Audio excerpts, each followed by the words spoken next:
ሰበር ዜና ስምረት ፓርቲ በትግራይ ሸረሪናና ራያ አካባቢ በተከሰተው ጦርነት የተጎዳውን የትግራይ ወጣት በተመለከተ ህወሓትን ተጠያቂ አድርጓል።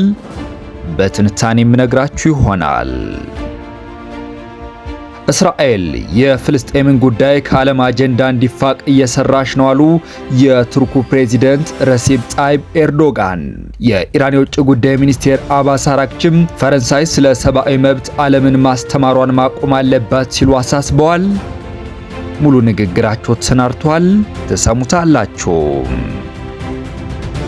የሩሲያው ፕሬዚደንት ቭላዲሚር ፑቲን የአውሮፓ ሀገራት የንግድ መርከቦችን ይዘው ንብረቱን የመውረስ እርምጃ እንደሚወስዱ አስታውቀዋል።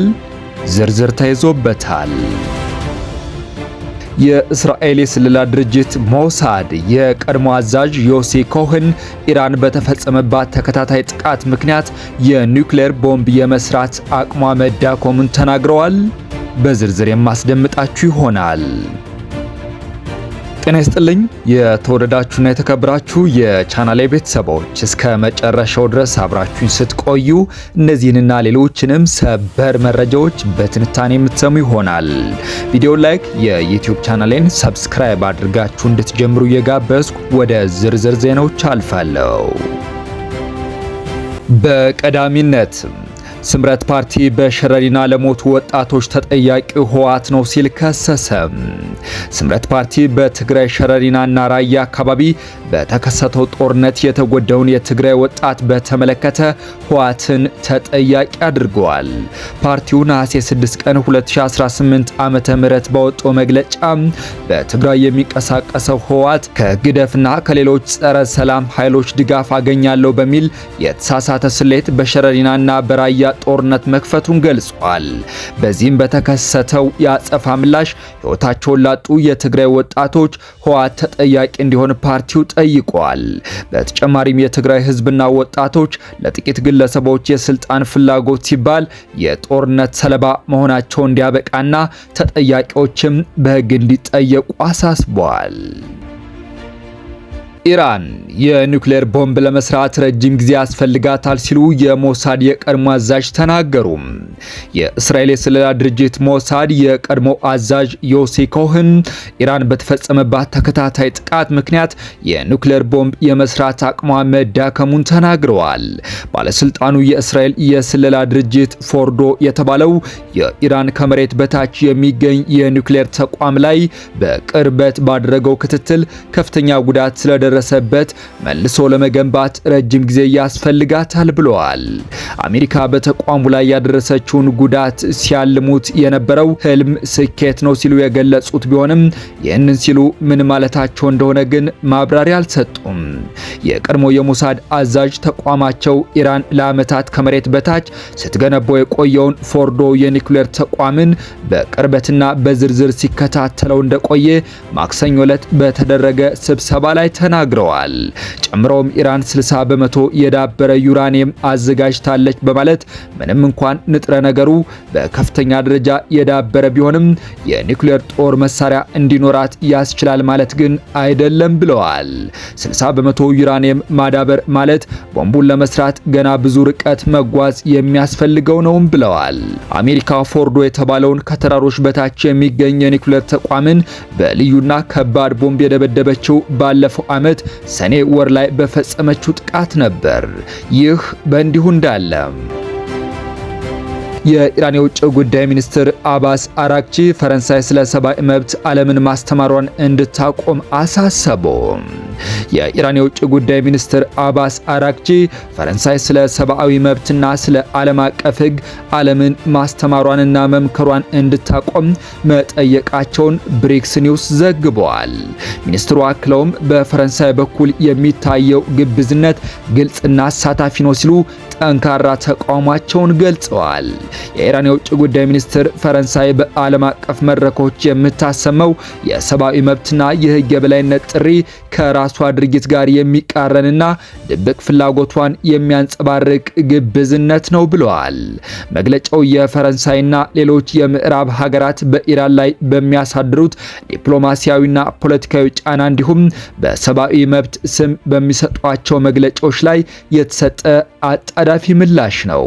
በሁለቱ ሀገራት መካከል ባለው የጠበቀ ዲፕሎማሲያዊ ውጥረት ወቅት የተሰጠው ይህ መግለጫ የቴህራንና የፓሪስ ግንኙነት እየተሸረሸረ መምጣቱን የሚያሳይ ተጨማሪ ማረጋገጫ ተደርጎ ተወስዷል።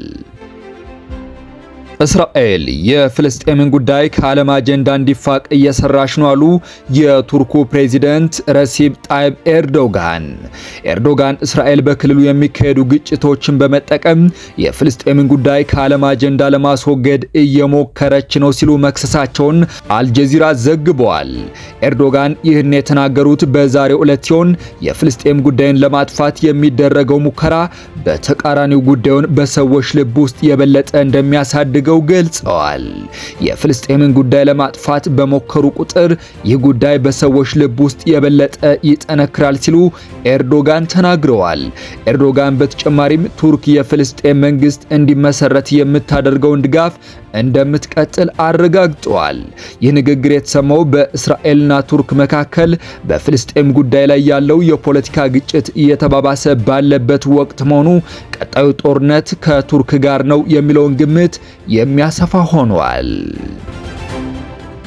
የተኩስ አቁም ለማራዘም ከአሜሪካ ጋር ድርድር እየተካሄደ እንዳልሆነ የኢራን ባለስልጣን ተናገሩ። በባህረ ሰላጤው የሚደረገውን ጦርነት የሚያስቆም ስምምነት ላይ እንዲደርሱ የሚደረገውን ጥረት በተመለከተ አሜሪካና ኢራን የገቡበት መፋጠጥ አሁን መቀጠሉን የቴህራን ከፍተኛ ባለስልጣን ለሮይተርስ ተናግረዋል። እንደ ባለስልጣኑ ገለጻም ባለፈው ሰኔ ላይ ተደርሶ የነበረው ጊዜያዊ የሰላም ስምምነትን ለማስነሳትና ለስምምነቱ ትግበራ የጊዜ ሰሌዳ ለማስቀመጥ የሚደረገው ጥረት ላይ የታየ መሻሻል የለም። ማክሰኞ ዕለት በቀጠናው ይጓዙ የነበሩ መርከቦች ላይ የተፈጸመውን ጥቃት ተከትሎም የአሜሪካ ፕሬዚደንት ዶናልድ ትራምፕ በድጋሚ የኢራን መሪዎች ላይ ቁጣቸውን ገልጸዋል። ይህ ክስተትም ሁለቱ ሀገራት ስምምነት ላይ ይደርሳሉ የሚለውን ተስፋ ይበልጥ አደጋ ውስጥ ጥሎታል። ሰኔ ላይ የተፈረመው ስምምነት በሁሉም ግንባሮች የሚካሄዱ ወታደራዊ እንቅስቃሴዎች ወዲያውኑ እና በዘላቂነት እንዲያቆሙ የሚያደርግ ነበር። ይሁን እንጂ ስምምነቱ ከተፈረመ ከሳምንታት በኋላ ሁለቱ ሀገራት አንዳቸው በሌላቸው ላይ ጥቃት መፈጸም ጀምረዋል። ይህንን ተከትሎም ፕሬዚደንት ትራምፕ ስምምነቱ እንዳበቃ የተናገሩ ሲሆን የኢራን የውጭ ጉዳይ ሚኒስቴርም ስምምነቱ መታገዱን ገልጿል። አሜሪካ በስምምነቱ መሰረት ኢራን የሆርሙዝ ወሽመጥን አልከፍትም በማለት ትከሳለች። ቴህራን በበኩሏ ዋሽንግተን የኢራን ወደቦች ላይ የተጣለው የጉዞ እገዳን ማንሳትና የታገዱ ሀብቶችን እንደ ማስለቀቅ ያሉ እርምጃዎችን አለመውሰዷን ትናገራለች። የዜና ወኪሉ ሮይተርስ ያነጋገራቸው የኢራን ምንጭ በአሸማጋዮች ውይይት እየተደረገበት ያለው አንዱ ጉዳይ የአሜሪካ ወደ ጊዜያዊ ስምምነቱ መመለስና የገባቻቸውን ቃሎች የምትፈጽምበት የጊዜ ሰሌዳን ማስቀመጥ እንደሆነ ገልጸዋል። ነገር ግን በዚህ ጉዳይ ላይ ምንም አይነት መሻሻል የለም ሲሉ የዜና ምንጩ ተናግረዋል። ፕሬዚደንት ትራምፕ ረቡዕ ዕለት በትሩዝ ሶሻል ማህበራዊ ሚዲያ ገጻቸው ባሰፈሩት ጽሑፍ አሜሪካ በሆርሙዝ ወሽመጥ ላይ ሙሉ በሙሉ ቁጥጥር እንዳላት ተናግረዋል። ወደ ኢራን ወደቦች የሚደረግ ጉዞ ላይ የተጣለው እግድም እንዳለ በመጥቀስ ኢራን ልታደርግ የምትችለው ምንም ነገር የለም ብለዋል። ኢራን ሆርሙዝ ወሽመጥ ለማስተዳደር ያቋቋመችው የፋርስ ባህረ ሰላጤ ወሽመጥ ባለስልጣን ግን የትራምፕን አስተያየት አጣጥሏል። ሆርሙዝ ወሽመጥ ላይ እገዳ የለም የሚለው የአሜሪካ ባለስልጣናት ገለጻና ተደጋጋሚ ልጥፍ እውነታውን አይቀይርም ብለዋል። ሆርሙዝ ወሽመጥ እገዳ ይቆያል፣ የኢራን ቅድመ ሁኔታዎች ተቀባይነት እስካላገኙ ድረስ አይከፈትም ሲልም አስታውቋል። አሜሪካ በ2025 በየመን ባካሄደችው ወታደራዊ ዘመቻ 153 ሰላማዊ ሰዎች መገደላቸውን ባለስልጣናት ገለጹ። አሜሪካ እንደ አውሮፓውያን አቆጣጠር በ2025 ባካሄደችው ወታደራዊ ዘመቻ 153 ሰላማዊ ሰዎች መገደላቸውንና 243 ሰዎች ደግሞ ጉዳት እንደደረሰባቸው የአገሪቱ ባለስልጣናት ተናገሩ። ማክሰኞ ዕለት የፔንታጎንን የዳሰሳ ሪፖርት የተመለከቱ ባለስልጣናት በሰላማዊ ሰዎች ላይ የደረሰው ጉዳት እንደ አውሮፓውያን አቆጣጠር በ2004 ከቀረበው ቁጥር በእጅጉ የላቀ መሆኑን ገልጸዋል። እንደ አውሮፓውያን አቆጣጠር በ2004 በአሜሪካ ዘመቻ የተገደሉ ሰላማዊ ሰዎች ቁጥር 2 ሲሆን ጉዳት የደረሰባቸውም 2 ነበሩ። ለኮንግረስ የተላከውና በአሜሪካ መገናኛ ብዙሃን ይፋ የተደረገው ይህ የፔንታጎን ሪፖርት እንደ አውሮፓውያን አቆጣጠር በ2005 የተመዘገቡት ሁሉም የሰላማዊ ሰዎች ሞትና ጉዳቶች በየመን ውስጥ በተፈጸሙ 3 የአሜሪካ ጥቃቶች ምክንያት የደረሱ መሆናቸውን ይፋ አድርገዋል። የፔንታጎን ሪፖርት እንደሚያሳየው የአሜሪካ ማዕከላዊ እዝ በሚያዝያ 2025 በየመን የተፈጸሙ 3 የአሜሪካ ጥቃቶች በሲቪሎች ላይ ጉዳት አድርሰው ሊሆን እንደሚችል ያምናል። ሪፖርቱ በተጨማሪም እስከ የካቲት 2026 ድረስ በየመን ውስጥ ሌሎች 15 ክስተቶች እንደነበሩና የአሜሪካ ማዕከላዊ እዝ መንግስታዊ ባልሆኑ ድርጅቶች በኩል በተቀበላቸው መረጃዎች ላይ በመመስረት እነዚህን ክስተቶች በአሁኑ ወቅት እየገመገመ መሆኑን ገልጿል።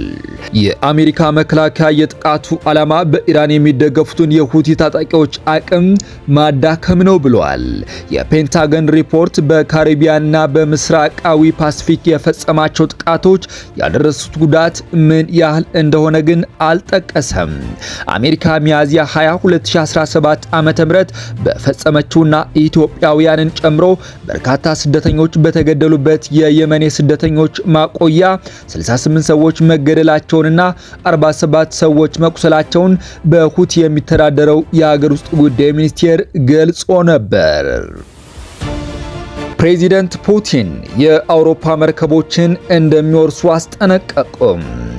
የሩሲያው ፕሬዝዳንት ቭላዲሚር ፑቲን የአውሮፓ ሀገራት የንግድ መርከቦችን ይዘው ንብረቱን የመውረስ እርምጃ እንደሚወስዱ ገልጸዋል። ይህንን የገለጹት የአውሮፓ ሀገራት በድብቅ የሩሲያ ነዳጅ ጭነት የሚጓዙ መርከቦችን ይዘው ንብረቱን ለመሸጥ ዝግጅት እያደረጉ መሆኑን ማስታወቃቸውን ተከትሎ ነው። ባለፈው ወር የጸደቀው የአውሮፓ ህብረት አዲሱ በሩሲያ ላይ የተጣለው ማዕቀብ አባል ሀገራት ከእነዚህ መርከቦች ላይ ያገኙትን ነዳጅ እንዲሸጡ የሚፈቅድ ነው። ይህንን እርምጃ ፑቲን ሽፍታነትና የባህር ውንብድና ነው በማለት የገለጹት ሲሆን ተመሳሳይ ያጸፋ መልስ እንደሚሰጡ አስጠንቅቀዋል።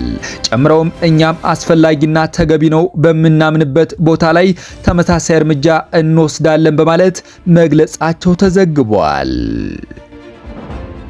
ዩክሬን በጥቁር ባህር ወደብ ላይ በፈጸመችው ጥቃት የሩሲያን ዋነኛ ኤክስፖርት ጣቢያ መታችም። ዩክሬን በሩሲያ ኖቮሮሲስክ ወደብ በፈጸመቻቸው ግዙፍ የድሮንና የሚሳኤል ጥቃቶች 2 ዋነኛ የጥራጥሬ መላኪያ ጣቢያዎች ጉዳት እንደደረሰባቸውና የመጨረሻው ትልቁ የሩሲያ የባህር ኃይል ሰፈር መመታቱን ተገለጸ። ዩክሬን ሌሊቱን በፈጸመቻቸው ጥቃቶች የ8 ዓመት ልጅን ጨምሮ 3 ሰዎች ሲገደሉ 24 ሰዎች ጉዳት እንደደረሰባቸው የአካባቢው ባለስልጣናት ተናግረዋል። የዩክሬን ፕሬዝዳንት ቮሎዲሚር ዜሌንስኪ የሀገሪቱ ጦር የሩሲያን ጦር ሰፈር ለማጥቃት ባካሄደው ልዩ ኦፕሬሽን ሮኬቶች፣ ጀቶች እና የባህር ድሮኖችን ማስወንጨፉን ተናግረዋል። የእህል ጣቢያዎችንም ስለመመታታቸው ግን አልጠቀሱም። የዩክሬን ጦር ኋላ ላይ በወጣው መረጃ 4 የሩሲያ የጦር መርከቦች መመታታቸውን ገልጿል። ሩሲያ ስለዚህ ጥቃትም አስተያየት አልሰጠችም። ፕሬዚዳንት ዜሌንስኪ በማህበራዊ ሚዲያ ገጻቸው ባሰፈሩት ጽሑፍ የሩሲያ ጥቃት እስከ ቀጠለ ድረስ ወራሪ መርከቦችና እነርሱን የሚደግፉ መሰረተ ልማቶች በሙሉ ደህንነታቸው የተጠበቀ አይሆንም ብለዋል። አብዛኛው የሩሲያ የጥቁር ባህር መርከቦች የሚገኙት ከሀገሪቱ ትልቅ ወደቦች አንዱ በሆነው ኖቮሮሲስክ ነው። በዚህ ወደብ የሰፈሩት መርከቦቹ ከዚህ ቀደም በሩሲያ ወረራ በተያዘው ክሪሚያ የነበሩ ሲሆን በዚያ የሚገኘው ወደብ ለዩክሬን ጥቃቶች በእጅጉ የተጋለጠ ነው። ረቡዕ ምሽት ጥቃት በተፈጸመበት ስፍራ የሚገኘው ዋነኛ የጥራጥሬ ንግድ ኩባንያ የእህል መላኪያ ጣቢያው እንደተመታ ታስ ለተባለው የሩሲያ ዜና ወኪል አረጋግጧል። ሌላ ኩባንያም ተመሳሳይ ጉዳት ማጋጠሙን ለሮይተርስ ተናግሯል። የኤክስፖርት ጭነቶችን ጉዞ ባልቲክ እና ካስፒያን ባህሮች ላይ ወደሚገኙ ወደቦች እንዲሁም ወደ የምድር የጉዞ መስመሮች ለማዛወር እየተሰራ መሆኑን የሩሲያ የግብርና ሚኒስቴር አስታውቋል። በዩክሬን ጥቃት መፈጸሙን ያልጠቀሰው ሚኒስቴር መስሪያ ቤቱ ለውጡን የሚያደርገው ቢሆንም ወቅታዊ የሎጂስቲክስ ገደቦችን ግምት ውስጥ በማስገባት መሆኑን ገልጿል። የተወደዳችሁ የቻናሌ ቤተሰቦች ለዕለቱ ያስኳቸው ሀገርና ዓለም አቀፋዊ አጫጭር ሰበር መረጃዎችን በዚሁ አጠናቀቅኩም። ቪዲዮ ላይክ፣ የዩቲዩብ ቻናሌን ሰብስክራይብ እያደረጋችሁ የሚዲያው አጋር ቤተሰብ ይሁኑ እያልኩ በያላችሁበት ሰላም እንድትቆዩ ተመኘው።